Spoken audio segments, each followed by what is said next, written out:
Previously on Tiny Bunny. Plastic rings rustled against the holder when I pulled open the curtains.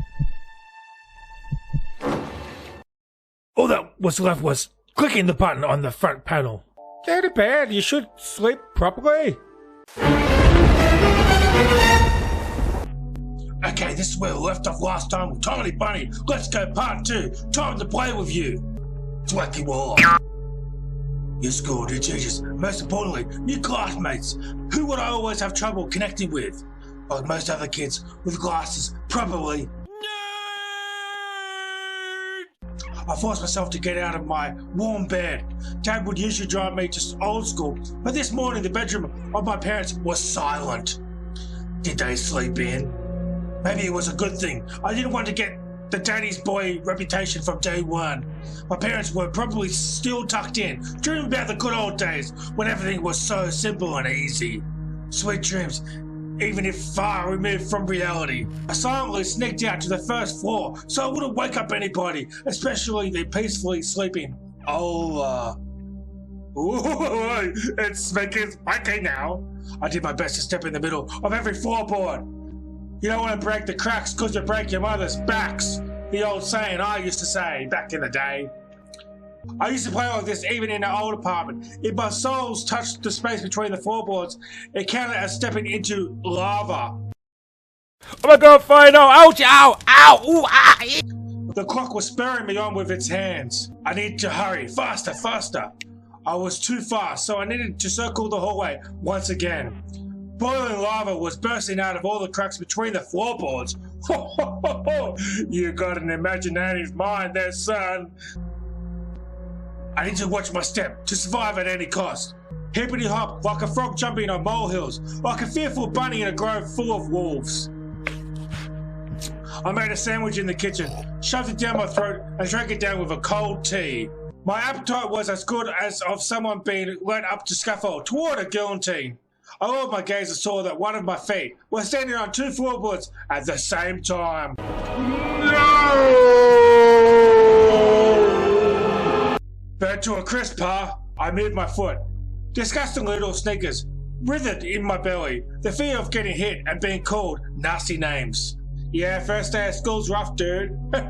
I remember those good old days. The clock clicked. I need to go. Why is it so dark? Like, I know it's morning, but Jesus. It was dark outside, fitting for an early winter morning. This darkness never fully left the houses around here. I took my time, tying my shoes, buttoning up the puffy down jacket, trying to delay my unpleasant exit into the semi-dark, into the unnerving unknown. I rubbed my glasses for good luck, though I couldn't remember a single time these thick pieces of glass brought me any good fortune. Oh, how spooky is that shit outside? I tell you what, the house looks so different in the dark, I swear to God. The sky was akin to a giant bruise. On the east side of it, a black cloud was swelling up.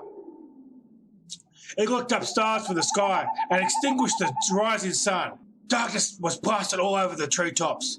The cautious cries of birds got tangled up in the thicket. I locked the front door with a long key that I wore around my neck. My parents made me wear the noose, afraid that I, being a total klutz that I am, could lose the key otherwise. What's that running noise? That is spooky. The wind wheezed on the other side of the gate. It invited me into my new life, toward dubious adventures. And tagged along like an old buddy pushing me in the back. Wide shadows that pined through covered a third of the clearing. Oh, here we go, we're walking. Upon reaching the edge of the forest, I hid my nose in the coat's collar. I was squeezing through the thin firebreak, my hair ruffled up and my back hunched over. Tall trees stood on both sides of the tiny trail.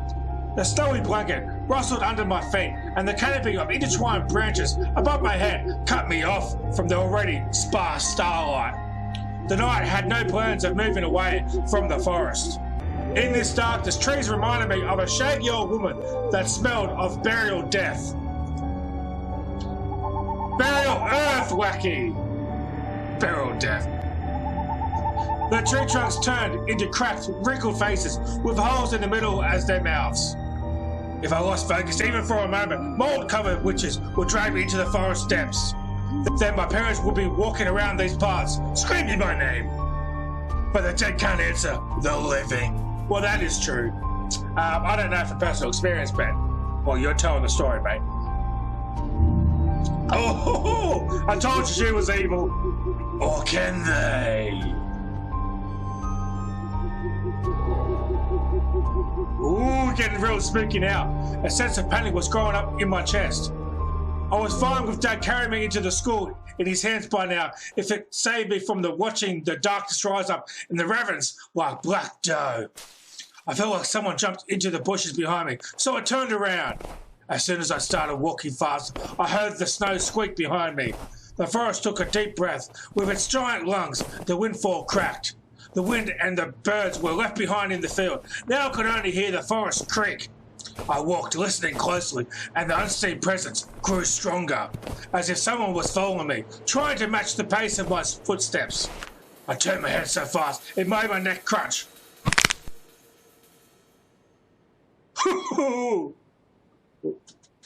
Scary. Look how scared he is. Look how scared he is. A tiny trail behind me disappeared into the darkness. Tree branches overlapped, forming a natural tunnel. Anton's voice. Oh my god. Who's there? Who's there? Who's there? Who's there? Who's there? Who's there? The question escaped my lips and dissolved into the unending creaking sound of the wooden idols, the pines around me. Why did I think going through the forest alone was a good idea? No, mate, it wasn't a good idea. Why would you want to do that? I'm either going mad, or someone had intentionally lured me away from my home. Distant lights granted me a smidgen of hope. A country road? I ran there as fast as I could, as if afraid that the trail would shrink. Clawed hands would grip me by the shoulders, turn me around and make me look at the faces of hungry forest denizens, whatever that word is. In the end, nobody stopped me. I almost flew to the discreet wooden bridge, disbelieving my luck. The bridge supports bathed in a spring, tarry and ice cold. I put my hands on my knees. I looked up at the forest. They snorted, trying to calm my breathing. The thicket was pretending to be asleep. It looked peaceful, lifeless. The remaining part of the commute lay through a snow-laden road, illuminated by sparse lamplights. I chased away bad thoughts and ran as fast as I could, from one circle of light to another, seeking protection from electric lamps. So no one's up at this time. You're the only person. The lights look all on, and nobody's walking around. Okay, what the hell? Just like in the game, where you need to be the first to proclaim, I'm protected. It's just in this case, that protection was flimsy at best, with darkness withering outside its bounds. Oh, okay. Then I noticed something remarkably eerie. In a place where the light from the inclined lamp couldn't reach, a hairy, crooked shadow came alive with a glutted roar. It almost felt like its features deterred light. Its unnatural pose instilled fear. My eyes almost popped out of my sockets as I just stood there, blinking, trying to chase away that illusion.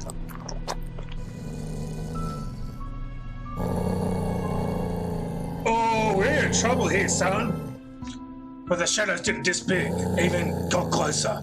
My insides were gripped by horror. I stepped back and almost fell into a snow pile. The black silhouette, on the other hand, straightened up and addressed me in a sweet voice. Sneaking around, huh? Trying to steal my soul. That was my sweetest voice you're gonna get. Words got stuck in my throat. Who could be talking such a silky voice here, between the forest and the dormant village? Feel you say something, Jimmy? I don't know what that was, I'm sorry. I'll try better. I can't get your tune. Oh, that's horrible. Alright, I'll bite off your nose then. That'll teach you not to poke it in places it doesn't belong. A girl stood before me, judging me from the voice and the silhouette. but I couldn't even reprimand myself for getting scared by a girl before noticing a gaping mouth under her hood with something dangerously shiny inside. What do you mean, teeth? I was stunned. Oh, it's just a fox that walks around there, completely normal. You ever seen a fox walking around like a human? Oh, man. From the cavity of her hood, a frightening, real fox face was staring straight at me. It's just like a Jaws weren't moving, and her eyes weren't blinking. A mask. It's just a girl with a fox mask on. Well, my fox human was also good. At least I wanted to think that. After a surprise like that, another smile involuntarily crept onto my face. Oh, Anton's voice, I forgot what it was. Oh shit, I just said it before. I was just, I don't know, going to school, then you. What about me? Ever seen a fox feed a dog? Eddie G, there was a small dog circling the girl's legs. One of the strays that were chasing me yesterday, probably. Sorry, I didn't mean to. After hearing my voice, the dog whimpered, lowered its ear, sniffed me, and then started wagging its tail. Guess I still smelled a bongola that I ate for breakfast. He didn't have any breakfast. He had something else, didn't he? I don't remember. I was shifting my gaze back and forth from the dog to the girl. She didn't seem scary anymore, just weird. Oh, she done a pose. So what? So you didn't meet her, huh? What's your name? I'm Anton. And you? I'm not. I'm not. She's weird. It definitely has a couple of screws loose. Loose screws. Whatever. Same shit. But she has a nice voice. My God, you just met a person and you already assume they're crazy. My astonishment has turned into a mix of happiness and relief. This girl I didn't know was definitely human, if a bit eccentric. I was also a bit angry at myself. This foxy girl was walking through the darkness without problem, and I shuddered from every little sound. I could just walk away, but this girl had piqued my interest. The next time a police officer asked me about my friends at the new place, I told them that I befriended a talking fox. That's gonna go down real well, mate.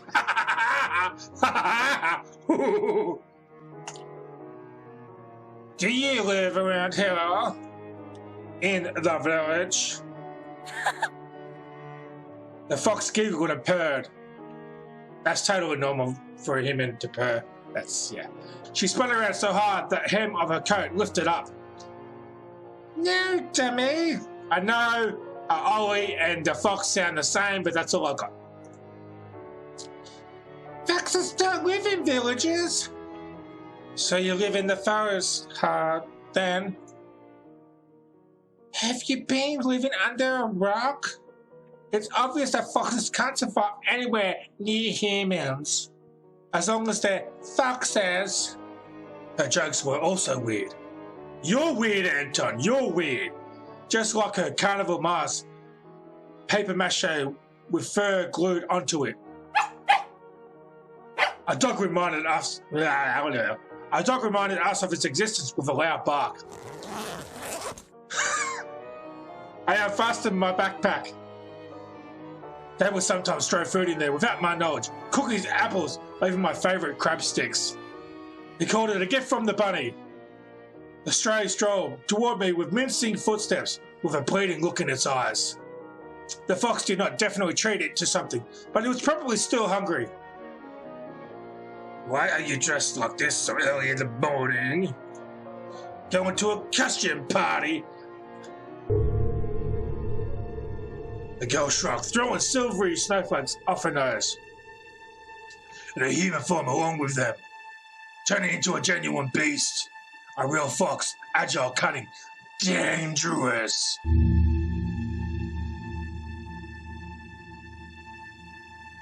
A moment of hesitation, and you'll be ripped to shreds. Should tear you up and gulp you down without breaking a sweat.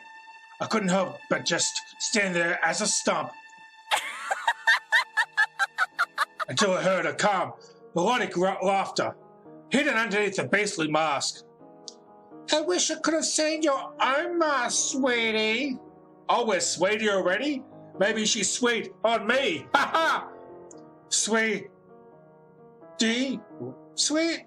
Did she just say sweetie? I got embarrassed, went right up to my hair roots.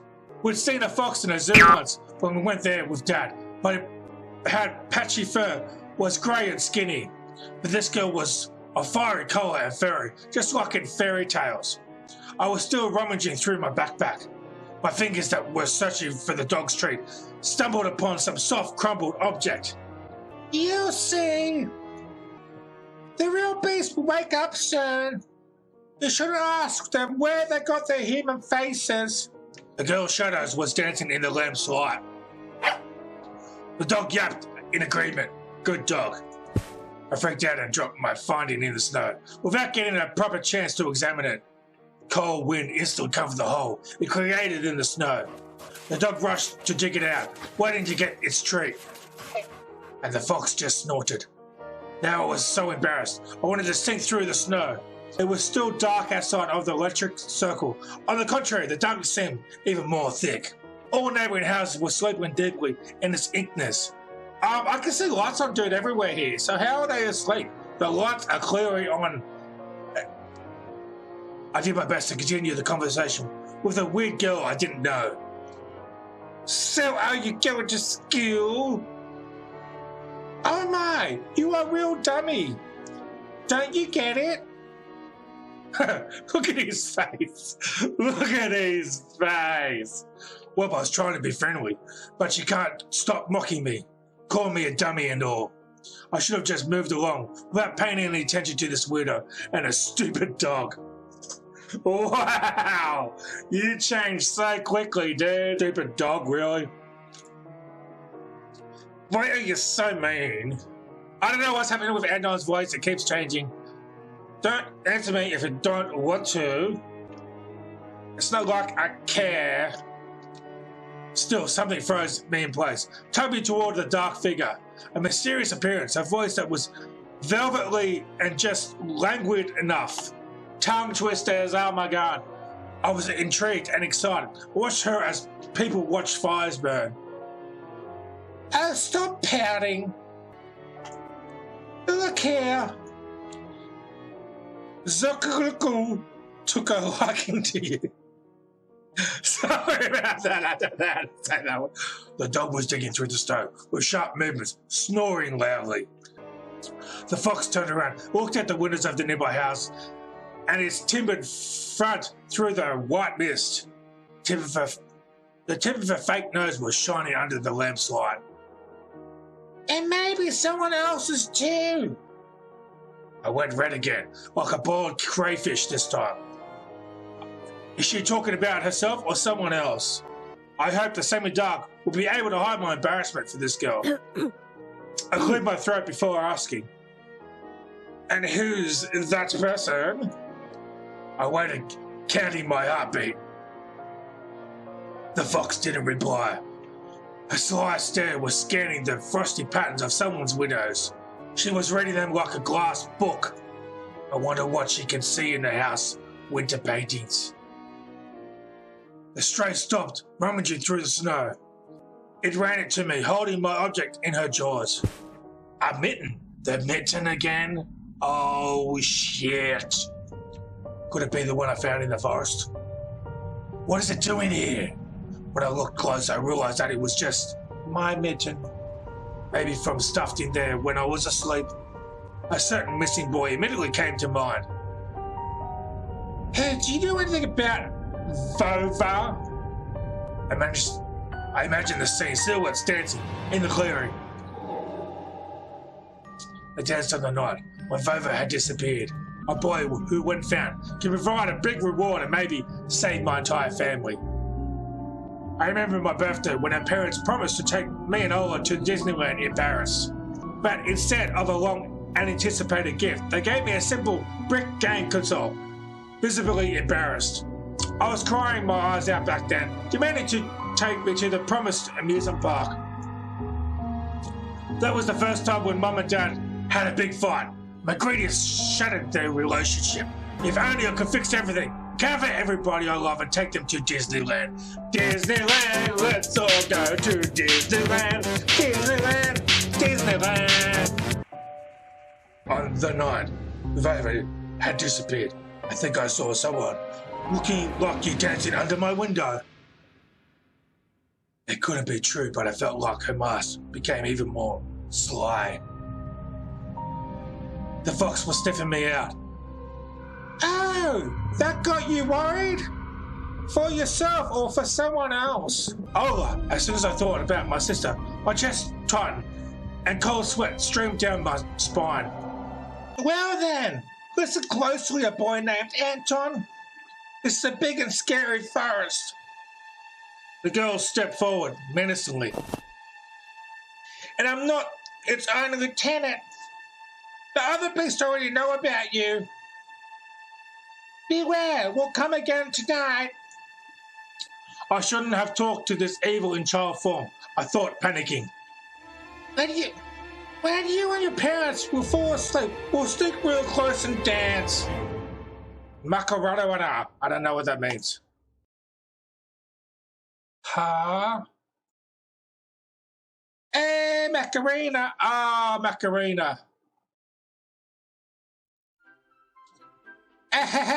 Look at you. Your mouth is agape. Anatolia, whatever that means. He saw me near his window at night. Hey, he saw me near his window at night. Yeah, right. Are you by any chance a dimwit? Whoa! You just went there. Nobody will let me go outside that late. Children go missing here, you know. I touched the plastic frame of my glasses, puzzled by her silly joke. She got me scared to death. Hey, why don't you stop fondling your glasses? I was also nearsighted once. Listen to me and maybe you'll become smarter. Remember what do they call foxes? Cunning? My words seemed to hurt her. Hey, what did you? I'm sorry. Her laughter was akin to my jingle of pair of silver bells. Just pulling your leg. Of course we're cunning. If you're agile and brave enough to befriend a cunning fox, I'll help you look for your Vova. There's a reason why you're doing it, right? I shrugged in reply. The insult was alarming. I know why children have been swarming our forests recently. Sometimes you can find a lot of interesting stuff there. One day, I saw a huge pile of candy once, and I swarmed in it until my jaws cramped. A pile of candy? I couldn't deduce whether she believed in what she was saying from the tone of her voice. I showered her another smile, a fake one this time. Boo, so wary. Well, what will you say to this then? She held out her hand in a fairy mitten. Oh, candy! Sweet. There was an assortment of sweets in her palm. In the city where I used to live, sweets like those sold in the markets or in kiosks. I saw my favourite bubblegum in a vivid wrapper among the tasty treasure. A familiar name was on it. Turbo! A triangular fox face poked her nose toward me. Take some. My pockets are full of these. Okay. Well, of course I'm a kid. I'm gonna never take candy from a stranger. Well, guess what? We're taking it. I accepted the treat and catching a whiff of the girl's smell, fur, fireworks and citrus, the smell of holidays. My fingers tingled while I was carefully unwrapping the gum. Peachy aroma entered my nostrils and something else, something unfamiliar but pleasant. The fruity cube ended up in my mouth. I started moving my molars, chewing the gum. It tasted like the usual Turkish gum, only my tongue went a bit numb. I couldn't believe my luck after opening the insert. We won a car. Are you kidding me? I looked at the Mercedes-Benz, an extremely rare and hence desirable collector's item for anybody from my previous neighborhood. My heart skipped a beat. I was barely able to tear my eyes off the insert. Still stunned. This is... Now, do you see what can be found in the forest? Still, I wouldn't go there alone if I were you. You got so flustered over a simple bubble gum after all. Imagine what would happen if you find a travel case worth of these. It'll surely blow your mind. Unusual treats. Fuck everything else about her. I carefully hid the insert in my bag, as if putting a rare butterfly in a can. The fox giggled.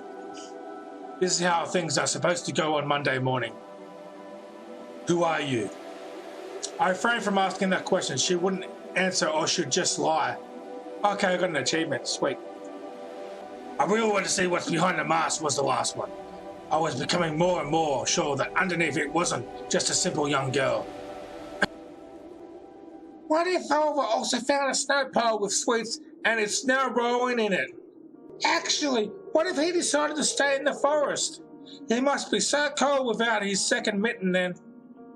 The wind caught her words like smoke from a fire and carried them deep into the darkness, into the creepy thicket. The trees behind me creaked with their bony branches. Or what if something happened to him along the way? Something terrible. The forest reacted to her words, became alive. It sniffed me out, perking up its ears, just like a curious beast. The fox girl pierced me with her eyes again. Wild beasts. You find them scary? Well, I don't know. He doesn't know. Oh my, have I befriended a deuce? I don't know what that is. I didn't like being called a dance. Is that dance? I didn't like being called dance. Yeah, being friends with her sounded nice. My grades are good. Really now? Will you come with me? Good grades, Anton? We'll find your favour and you'll be able to ask him what he found deep in the forest. As long as you're with me, nothing can hurt you in the forest. You'll see. Worms of worry withered in my belly. Better run, whispered my mind. I don't believe you. Do you take me for a liar? Whatever, you're just like everybody else. The girl sounded hurt, although I didn't know if she was genuine about it. She turned around as if she had immediately lost her all interest in me. The gum felt bitter now. I remember my dad's favourite saying, "Where are your manners, son?" Indeed, this fox was kind to me. Please don't get mad. Foxes can be nice, like in fairy tales. I just needed to know what kind of fox you are.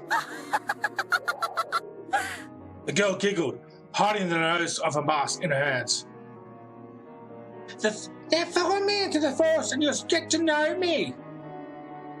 But not right now. When it gets bright, I mean, your whole body is shaking. You poor thing. I don't want you to get a stroke. Hey, let me accompany you to school. After hearing this, the dog barked in agreement and stopped messing with my mitten. I leaned in, trying to grab the piece of headwear that almost ran away from me. Well, if we're going in the same direction. We went toward the school and the lost dawn. Here and there, the lights came on in the windows of the houses we passed, as if their inhabitants were sending us a warning signs. Silhouettes lurked behind curtains. Dogs let out occasional barks. Spirals of grey smoke rose from chimneys. TVs bustled and dishes clanged in their kitchens. We watched the village slowly rise from its slumber, while carefully treading the stone wheel trails. I walked in the left and she took the right one. The dog was following right behind us. I expected the fox to bring up something weird again, but she stayed silent all the way to the school, as if playing with me some game only she was privy to. She would only giggle from time to time when the dog sneezed from the snowflakes that fell on its nose. I was the first to break the silence. So what's your name? Here it comes! Names, names, names! Wow, she looks really evil in this bit, doesn't she? Do people always need to put labels on everything? What name would you give to a fox like me? I don't know, but I've read about Eliza the Fox. You know that? I don't mind. I'll be Eliza. I couldn't understand if she was joking or not. I turned around as if looking for the answer from the dog, from the dark sky, devoid of dawn. My silent questions were left unanswered. The school's outline was clearly in our sight. A giant brick box stuck in the endless night. Lights at its windows didn't bode well for me. The warden trees were guarding the schoolyard. Yeah. Screams, childish laughter, and sometimes whistling tore up the silence. I went here with Mum when we just moved, and the place was cozy at the time. Empty corridors that smelled of polished, puffy snow outside. The second time I came to get the books, and I just kept on imagining my peers, rolling down the railings, grade schoolers running to the library, and teachers marching down the corridor with a pair of self-importance around them.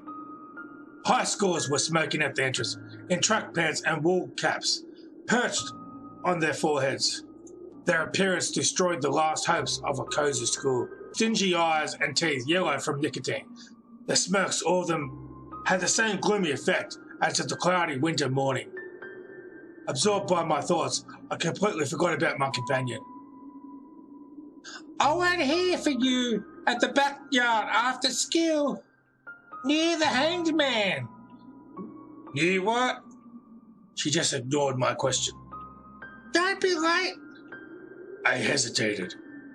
Blowing hot and cold again, Mum always said that when I would have trouble choosing between two options. Thinking about Mum helped me reply. Well, Anatosh, I'm going to let you off the hook. The others will creep up on you with their smiles and sink their teeth into you. Won't be able to shake them off so easily. Remember my words.